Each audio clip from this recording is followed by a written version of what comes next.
ಭೈರಪ್ಪನವರು ನಿಧನವಾಗಿರೋದು ಎಲ್ಲರಿಗೂ ಒಂದೇ ಅಲ್ಲ, ಇಡೀ ರಾಜ್ಯಕ್ಕೆ ಅಥವಾ ಬೇರೆ ದೇಶಗಳವರೆಗೂ ಒಂದು ನಷ್ಟ ಅಂತ ನಾವೆಲ್ಲರೂ ಒಪ್ಕೊಳ್ತೀವಿ.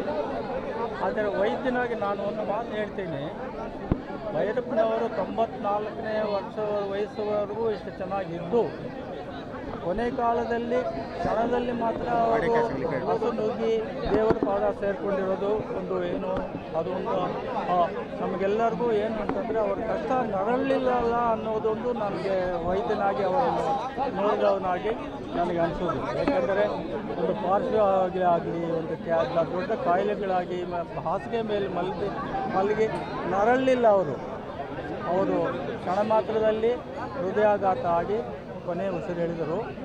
ಅದೊಂದು ಫಸ್ಟ್ ನಾನು ವೈದ್ಯನಾಗಿ ಹೇಳುವುದೇನೆಂದರೆ ಅವರ ಆತ್ಮಶಾಂತಿ ದೊರೆಯುತ್ತೆ. ಅವರು ಈ ಭೂಮಿ ಮೇಲೆಲ್ಲ ಈ ಪ್ಲಾನೆಟ್ ಮೇಲೆ ಒಂದು ಸಲ ಬಂದು ಹೋದರು, ಪುನಃ ಅವರು ಬರಲಿ ಅಂತ ನನ್ನ ಒಂದು ಮನಸ್ಸು ಹೇಳ್ತಾ ಇದೆ. ಒಂದು ವೈಯಕ್ತಿಕವಾಗಿ ನಾನು ಹೇಳುತ್ತಿದ್ದರೆ ಭೈರಪ್ಪನವ್ರಿಗೂ ನನಗೂ 25 ವರ್ಷಗಳಿಂದ ಸಂಬಂಧ, ಸ್ನೇಹ. 25 ವರ್ಷಗಳ ಹಿಂದೆ ಒಂದು ಸಲ ಭೈರಪ್ಪನವರು ನನಗೆ ಫೋನ್ ಮಾಡಿದರು, ಡಾಕ್ಟ್ರೇ ನಿಮ್ಮ ಬಗ್ಗೆ ನಾನು ಕೇಳಿದ್ದೀನಿ, ನಾನು ಇವಾಗ ಇಂಗ್ಲೆಂಡ್ಗೆ ಹೋಗ್ತಾ ಇದ್ದೀನಿ, ನನ್ನ ಕಾವ್ಯಗಳ ಬಗ್ಗೆ ಪುಸ್ತಕಗಳ ಬಗ್ಗೆ ಬೇರೆಯವರ ಚರ್ಚೆ ಮಾಡಬೇಕಾದ್ರೆ ನಾನು ಇಂಗ್ಲೆಂಡ್ಗೆ ಹೋಗ್ತಾ ಇದ್ದೀನಿ, ನನ್ನ ಆರೋಗ್ಯ ತಪಾಸಣೆ ಮಾಡಿ ನಾನು ಹೇಗಿದ್ದೀನಿ, ನಾನು ಏನು ಮಾಡಬೇಕು ಅಲ್ಲಿ ನನ್ನನ್ನು ಹೇಗೆ ನನ್ನ ಆರೋಗ್ಯ ನೋಡ್ಕೋಬೇಕು ಅಂತ ನೀವು 2-3 ತಿಂಗಳಿಗಾಗುವಷ್ಟು ನನಗೆ ತರಬೇತಿ ಕೊಟ್ಟು ಕಳಿಸ್ಬೇಕು ಅಂತ ಹೇಳಿದ್ರು.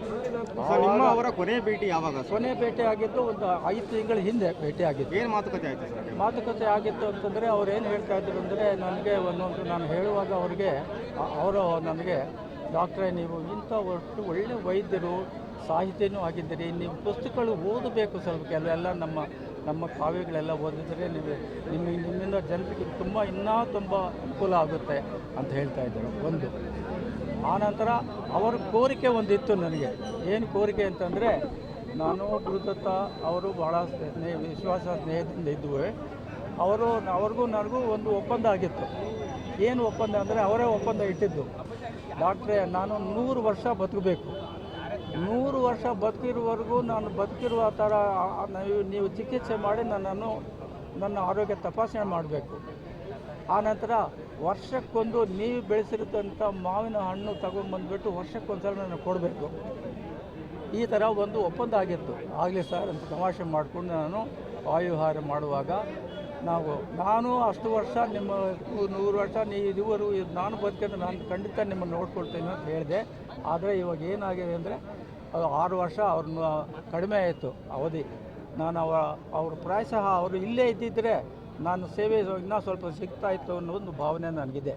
ಒಂದು ಆನಂತರ ಅವ್ರು ಹೇಳ್ತಾಯಿದ್ರು, ಏನಾದರೂ ಒಂದು ಇದಕ್ಕೆ ಹೋಗಿದರೆ ಒಂದು ಕೃತಿ ಬರೀಬೇಕಾದ್ರೆ, ಒಂದು ಕಾವ್ಯ ಬರೀಬೇಕಾದ್ರೆ ಅವ್ರೇನು ಹೇಳ್ತಾ ಇದ್ದಾರೆ ಅಂದರೆ, ನಾನು ವೈಜ್ಞಾನಿಕವಾಗಿ ಅದನ್ನು ಸಂಶೋಧನೆ ಮಾಡೋಕ್ಕೆ ಹೋಗ್ತಾ ಇದ್ದೀನಿ, ನಾನು ಬರೋದು ಕೆಲವು ತಿಂಗಳುಗಳೇ ಆಗುತ್ತೆ, ಈ ಕಾವ್ಯ ಬರೀಬೇಕಾದ್ರೆ ಒಂದು ಸಂಶೋಧನೆ ಮಾಡಬೇಕಾಗಿದೆ, ಇಲ್ಲಂದರೆ ಅಲ್ಲಿ ನಾನು ಟೆಂಕಿ ಮಾಡಬೇಕಾಗುತ್ತೆ. ಅದರಿಂದ ನನ್ನ ಆರೋಗ್ಯ ಹೇಗೆ ಕಾಪಾಡಬೇಕು ಅಂತಂದರೆ, ನಾನು ಯುದ್ಧಕ್ಕೆ ಹೋಗ್ತಾ ಇರುವಂಥ ಒಂದು ಯೋಧನನ್ನಾಗಿ ನೀವು ತಯಾರು ಮಾಡಬೇಕು.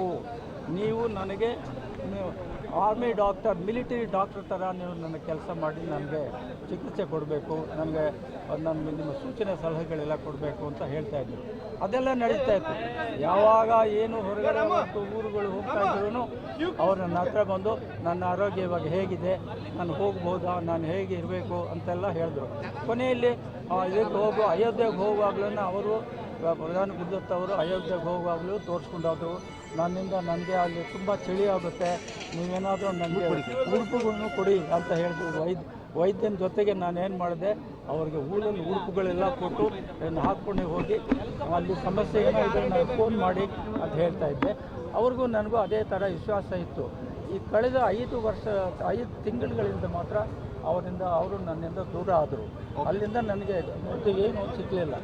ನಂತರ ಅವರ ಶ್ರೀಮತಿಯವರನ್ನು ಸರಸ್ವತಿ ಭೈರಪ್ಪನವ್ರನ್ನೆಲ್ಲ ಕರ್ಕೊಂಡು ಬಂದು ತಪಾಸಣೆಗೆ ಅವರಿಗಿರುವ ಚಿಕಿತ್ಸೆ ಅವರಿಗೆ ಒಂದು ವಿಧದಲ್ಲಿ ನಾನು ಕುಟುಂಬ ವೈದ್ಯನಾಗೆ ಇಷ್ಟು ವರ್ಷ ಅವರಿಗೆ ನಾನು ಸೇವೆ ಮಾಡಿದ್ದೇನೆ. Thank you sir. Thank you so much. Thank you.